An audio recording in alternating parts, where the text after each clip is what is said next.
আর সূরা মাঈদার মধ্যে অন্য একটা আয়াতে আল্লাহ পাক বলেছেন যে ব্যক্তি মানে শিরকে লিপ্ত হচ্ছে, ইন্নাহু মান ইউশরিক বিল্লাহ ফাকাদ হারামাল্লাহু আলাইহিল জান্নাহ, আল্লাহ পাক তার জন্য জান্নাতকে হারাম করে দিয়েছে। নাউযুবিল্লাহ। যে ব্যক্তি শিরকে লিপ্ত হচ্ছে আল্লাহ পাক তার জন্য জান্নাতকে হারাম করে দিচ্ছেন। ওয়া মাওয়াহুন নার, তার জন্য আবাসস্থল হবে জাহান্নাম।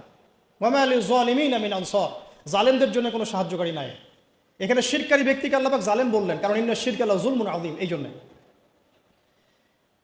এছাড়াও সূরা নিসা যদি আপনারা পড়েন, আপনারা দেখবেন আল্লাহ পাক একাধিকবার বলেছেন যে ইন্নাল্লাহা লা ইয়াগফিরু আন ইউশরাকা বিহি, আল্লাহ পাক তার সাথে শিরকের গুনাহটা মাফ করেন না। ওয়া ইয়াগফিরু মা দুনা যালিকা লিমান ইয়াশা, আল্লাহ পাক এছাড়া যে কোনো গুনাহ যাকে ইচ্ছা মাফ করতে পারেন।